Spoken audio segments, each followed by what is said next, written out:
ഇങ്ങനെയാണ്, നിങ്ങൾ പറയുന്നത് ഇങ്ങനെയാണ്. അത് മുസ്ലിം സമുദായത്തിന് അംഗീകരിക്കേണ്ട ആവശ്യമില്ല. റസൂലുള്ളാഹിന്റെ അടുത്ത് പോയി എല്ലാ ഖുർആൻ വ്യാഖ്യാതാക്കളും ഇബ്നു കസീർ അടക്കം റസൂലുള്ളാഹിന്റെ ഖബറിൽ പോയി പറഞ്ഞതല്ലേ ഉദ്ധരിച്ചത്, ഖുർആനിൽ ഉദ്ധരിച്ചത്. ഇമാം റാസി അങ്ങനെയല്ലേ പറഞ്ഞത്, അങ്ങനെയല്ലേ പറഞ്ഞത്. കൈകെട്ടുണ്ടത് ഇവിടെ. കൈകെട്ടുന്നതിനെ പറ്റി 3 അഭിപ്രായമേ ഉള്ളൂ 4 മദ്ഹബിൽ. പൊക്കിളിന്റെ ചോടെ ഹനഫി മദ്ഹബ്. പെണ്ണുങ്ങൾ എവിടെയാ കെട്ടണ്ടേ? ഹനഫി മദ്ഹബിൽ. നെഞ്ഞിന്റെ ചോടെ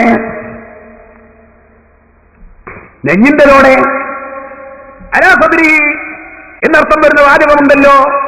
നിങ്ങളെ മഹല്ലിയിലില്ലേ നബി സല്ലല്ലാഹു അലൈഹി വസല്ലം തങ്ങൾ അലാ സദ്രി കെട്ടി ഇമാം വിശദീകരിച്ചതിന്റെ അതിന്റെ അർത്ഥം മിന്റെ സ്ത്രീ നെഞ്ഞിന്റെ ചോടെ എന്നാണ്. നെഞ്ഞിന്റെ അടുക്കൽ വേറെ റിപ്പോർട്ടുണ്ട്. അപ്പൊ രണ്ടുകൊണ്ട് യോജിക്കാൻ അലാക്ക് 2 അർത്ഥമുണ്ട്. മേലെ അർത്ഥമുണ്ട്, അടുക്കൽ അർത്ഥമുണ്ട്. ഔ അജിദു അലന്നാരി ഹുദൻ, തീന്റെ മേലെയാണ് ആളെ കാണുന്നല്ല, തീന്റെ അടുക്കലുതാ. ഖുർആന ദഖൽതു അലാ റസൂലില്ലാഹി, റസൂലുള്ളാഹിന്റെ മേലെ ഞാൻ കേൾക്കുന്നില്ല, അടുക്കലുതാ. അയാൾക്ക് അടുക്കലിന്റെ അർത്ഥമുണ്ട്. അങ്ങനത്തെ ആലയുടെ അർത്ഥത്തിൽ ഉറുദുവിൽ പറഞ്ഞ വാചകം നമ്മളൊരു മദ്രസാ പുസ്തകത്തിലുണ്ട്. ഹനഫി മദ്ഹബിലെ പെണ്ണുങ്ങൾ നെഞ്ചിന്റെ മേലെ കെട്ടണം, നെഞ്ചിന്റെ മേലെ എന്നല്ല പറഞ്ഞത്. അതിന്റെ ഉദ്ദേശം ഹനഫി മദ്ഹബിലെ തന്നെ മറ്റ് ഗ്രന്ഥങ്ങൾ നോക്കണം, ഹനഫി മദ്ഹബ് ആരെങ്ങനെ കെട്ടുന്നത് നോക്കണം, മനസ്സിലാകണോ?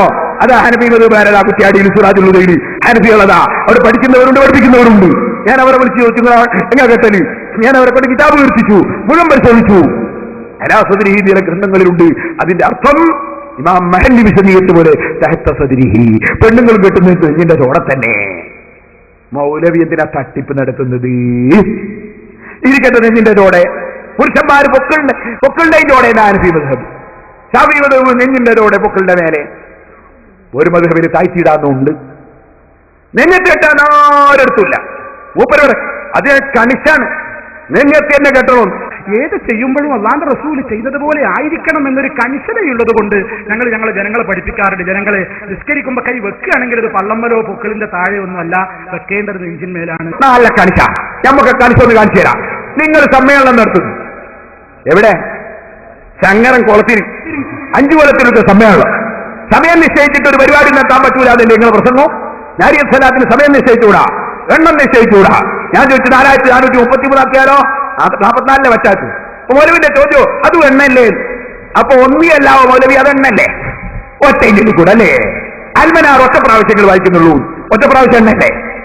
എന്താ മൗലവി പറഞ്ഞത്? ഇരിക്കട്ടെ, മൗലവിമാര് വലിയൊരു ഇമാമിനെ കൊണ്ടുവന്നിരിക്കുന്നു വിദേശത്തുനിന്ന്.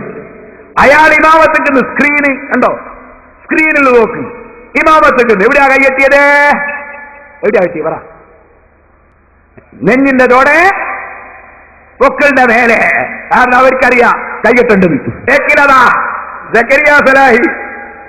അതാ ഖദറ